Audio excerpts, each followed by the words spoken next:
I'm Sam, this is Kelly, and our presentation is entitled Technology and Knowledge. So our real-life situation is the Academy of the Holy Cross's freshman iPad program. We thought it was an interesting thing to talk about because we both have interest in technology. Of course, our uses might be a little bit different, but still it was a commonality between the two of us. So regarding the freshman iPad program, when we first heard about the program that they were going to implement it, we were a bit skeptical about whether or not it was actually going to work, because we know that, especially with the freshmen, they can be a little distracted here and there, and giving them technology was just another means of distraction. But then we thought, or what we heard about, the teachers saying that it's actually a good way to teach students and get students to learn in different ways to find some kind of commonality and to teach them easier. So from that, we came up with our knowledge issue of to what extent do communication technologies affect the knowledge of society? And first of all, we wanted to say why we think technology is important. And we came up with 3 points of why we have technology and why it was created. And that was to expand information, make our lives more efficient, and help us be more global citizens. And then we also wanted to define communication technology. And we said it is a type of technology that helps people exchange information from one person to another. And these are examples of communication technologies.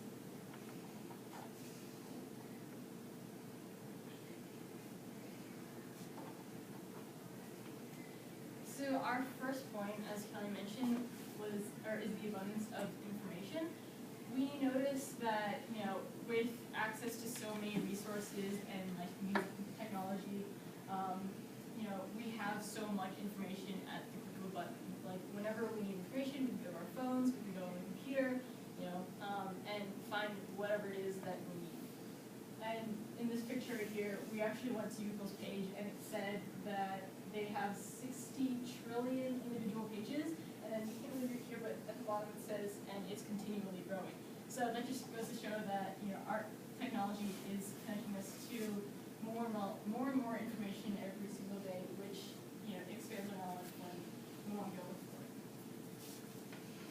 it. For our supporting sort of point, we decided to look at Questia a little bit. Questia, as we all know, because we use it so often, is a scholarly database wherein we can find primary sources and other such things to help us with papers and stuff like that. And through the use of Questia, we're able to get a wider view of whatever it is that we're talking about.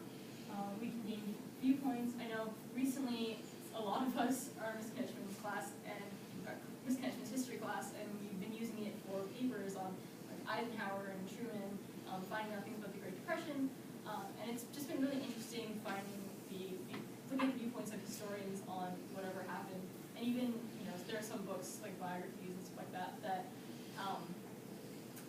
help us see the view of the president themselves. But with having a lot of information, it can seem like there's almost too much information, and that can prevent us from trying to find what we're looking for because there's just too much to filter through. Like even in Questia, sometimes the scholarly books that are on the website are just too long to look through and try to find what you're looking for. And then we have an activity. If you guys had to go to school, which path would you choose? A. A. Everyone's seat looks really fun, guys. It depends what class you have there. Like for speed, A. Okay, exactly. For efficiency.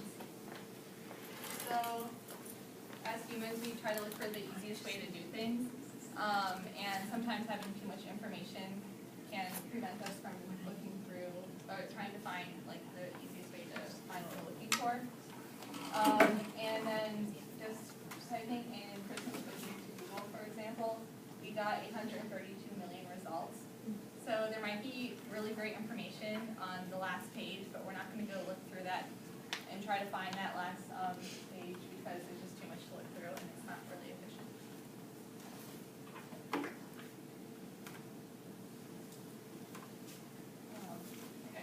And then there's also this other thing that we wanted you to consider. We have to look at the reliability of information also. There's so much out there that sometimes you don't know whether or not it's actually correct, or even if it's like the most accurate or most precise information that you really need. So we have an activity for you guys to do. Go on to Safari, and then in Google type in DHMO facts.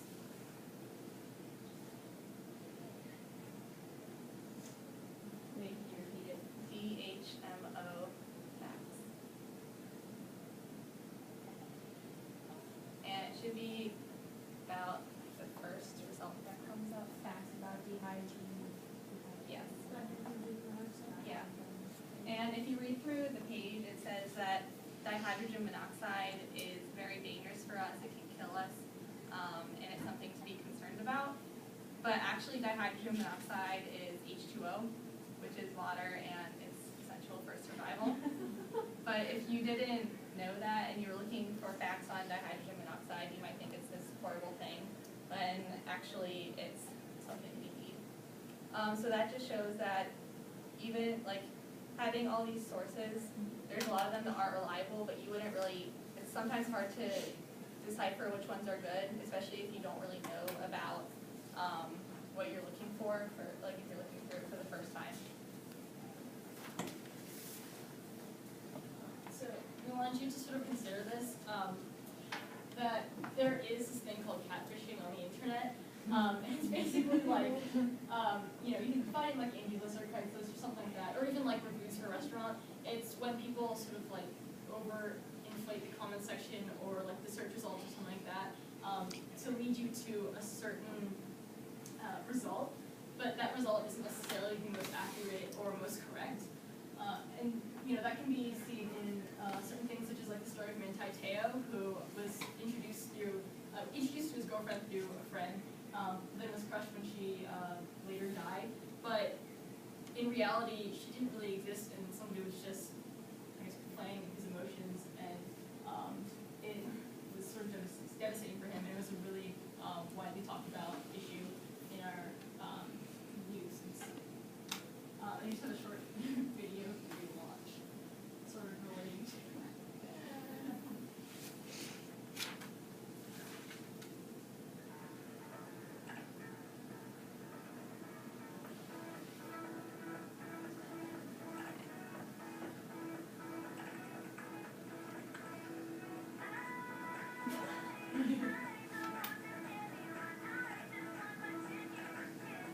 I really like the background music.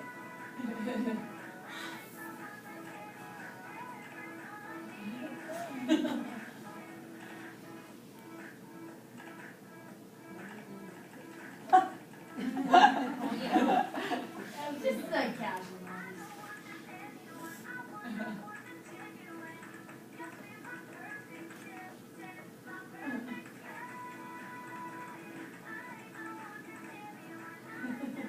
Sounds like a Barbie you've been before.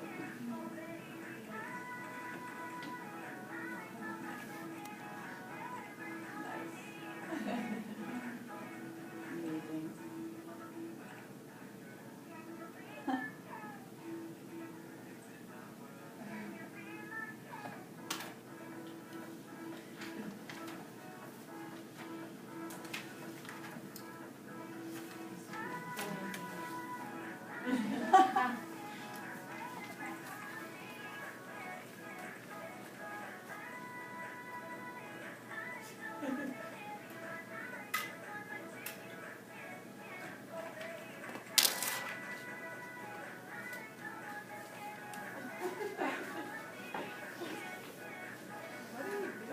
Taping it.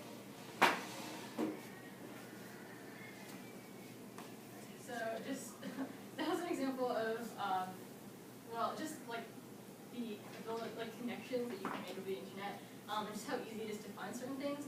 But at the same time, it's in a sense an example of catfishing, because sometimes you can just like create sort of silly things like that, and that could mislead certain people.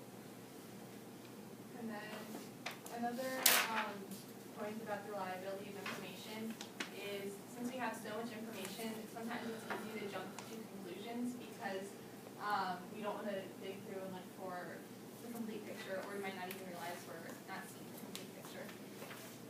So an example of this is the reaction to the NASA space pen. NASA spent $1 million developing a zero-gravity pen to bring into space, but the Russians just use a pencil. So this got a lot of people on this was posted on Tumblr, and it got a lot of people mad on Tumblr because it seemed like the US was wasting so much money when that money could be used for something else. But actually, graphite and pencils can explode in space, so it was good to make this investment in developing a pen that could write in space. But the people on Tumblr didn't really see this because the only part that was shown was this, and it didn't explain that graphite could explode. And another point for not, looking into information properly is the U.S. stock market crash of 1930. So in this picture here we have 4 men, and they're looking at this is supposed to be a ticker, which during that time people used it to sort of see where the stocks are at, so that they could figure out whether or not they should buy certain stocks or sell certain stocks. But what's dangerous about relying on this machine was that they didn't actually realize that the stocks were being overinflated and that they weren't like looking into businesses' prosperity and actual success. They were just trusting this machine and whatever it is other people told them. And that was sort of one of the causes for the stock market crash in 1930. So in conclusion for this particular point, Kellie and I both realized that, having too much information is very dangerous, and, not being able to rely on certain resources is also detrimental to, whatever it is that you know and what you might be doing in the future.